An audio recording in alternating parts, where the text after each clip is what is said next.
Welcome back to another video, guys. My name is Chief Pat, and today, bringing you a pair of interesting raids I had at Town Hall 11. So this video is titled Cannon versus the Grand Warden. You guys will figure out why in a second, but first of all, let's talk about the army composition that I'm using for this first raid. So I'm using 12 Earthquake spells. I wanted to test it out. This was the first time that I used them, and I actually missed a single Earthquake spell on the top left, so I wasn't able to break through one layer of wall, but that's fine. Should be able to break through that if I need to, since it is so weak up there. And let's go ahead and attack this base. This was also the second time that I used Go Wipe at Town Hall 11. I wanted to test it out, even though witches are definitely way more powerful with Go Wee Wee, but still, let's go ahead and do it right now. All of my heroes are dropped, and my wizards are going in on the bottom right-hand side. This definitely would have been a perfect base to attack with witches, because if you look at this guy's Inferno Towers, they're both set to single target. All of the giant bombs are being deployed, that one right there. So I'm not really in any worry of my wizards being taken out, but if I had like 150 skeletons in this base, it would have been all but over. But anyways, things are still looking pretty good so far. So it looks like the Eagle Artillery is going to start shooting up, and as it starts raining down on some of my wizards, I actually decided to drop my Eternal Tome to go ahead and make most of my troops invulnerable, and that's going to work out pretty well. I'm also going to take care of those wizards in the clan castle before they do an insane amount of damage, and so far so good as those wizards take out that town hall. So we're already closing in on 50% 2 stars, which pretty much is a formality at Town Hall 11, it feels like. Also, my king just popped his ability right there as he takes out the Grand Warden on defense. And in just a second, you're going to notice my wizards are going to get in a little bit of trouble because their final line of defense right in front of them went down with that Golemite, and it looks like about 4, 5, or 6 of them are going to be taken out. So at this point, it is my Warden and my Queen on the left-hand side, as well as a Golemite, and there's a couple of wizards hiding over there on the right-hand side. So I thought I had no chance of really getting 3 stars on this raid, but luckily the Warden plus the Queen actually proves to be a pretty powerful combo, and you can see I actually activated my Queen's ability because I didn't think there was a chance of me getting 3 stars on the raid. But as I made my way through, the Warden and the Queen, they're going to start doing work. I destroyed that Archer Tower. I'm going to go ahead and destroy this Wizard Tower here. I was dropping wall breakers as well as my last Archer to try to distract some of the defenses, and as we move in on the final couple of buildings, it's going to come down to the wire. So the Warden's taking out the storage. It looks like the cannon's going to move to the Archer Queen, and as that Archer Tower goes down,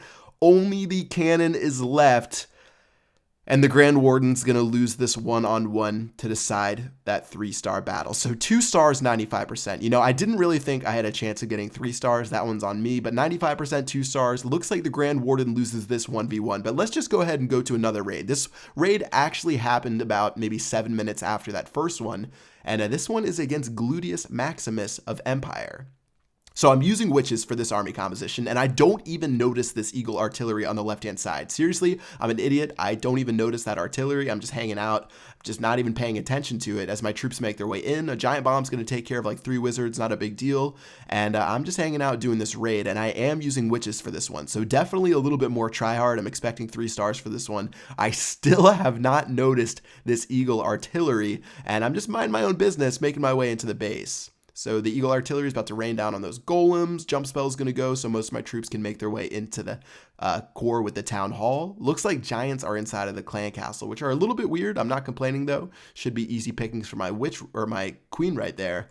And at this point, I'm just going to pop the Eternal Tome to save the mass amount of troops that are being targeted by those multi-target Inferno Towers. And finally, my king, somehow, someway, made his way outside of the base, is going to take out that Eagle Artillery. So it took way too long to take care of that Eagle Artillery. I know I counted a couple of troops that it had taken out, and that could play a factor towards the end of the raid, but we're at 55%. Queen's targeting the Town Hall right now, as well as the Grand Warden's going to go ahead and start shooting his really weird staff attack ability at it, and we're going to get our 2nd star right now. But at this point, my king still has full health. I still have a couple of witches. I still have some wizards. I still have my Grand Warden at full HP. My queen somehow, some way did survive with about like 2 HP. And seeing as my king's taking up all those defenses, the queen's going to get in a bunch of free damage right now. Like usually you wouldn't even think about that, but the fact that my queen is still alive is such a big deal because she's just getting all this free damage off that she wouldn't have gotten off if she was dead. She just took out the mortar. She's going to start shooting at this expo. Unfortunately, she will die to that expo right there. And looking at what we have left, we have the king, we have a couple of skeletons, as well as that one witch right there. And then it's going to move finally to that warden on the right-hand side who's hanging out with a couple of those skeletons there.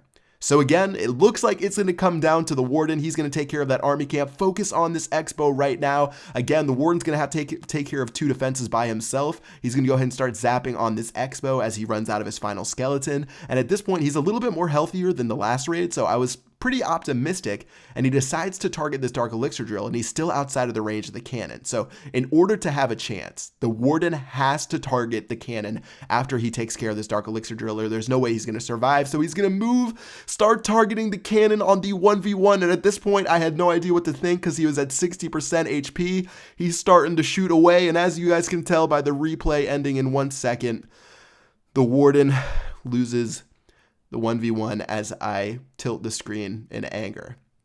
That was the summary of my day yesterday doing these raids. They didn't turn out too well with the cannon and the Grand Warden. If the Grand Warden had like 5 more attack damage, he would have been able to take care of both of those because of all the damage he would have been doing throughout the raids. So disappointing. And that's pretty much it for this video. No other way to put it. Until next time, I'll see you guys later.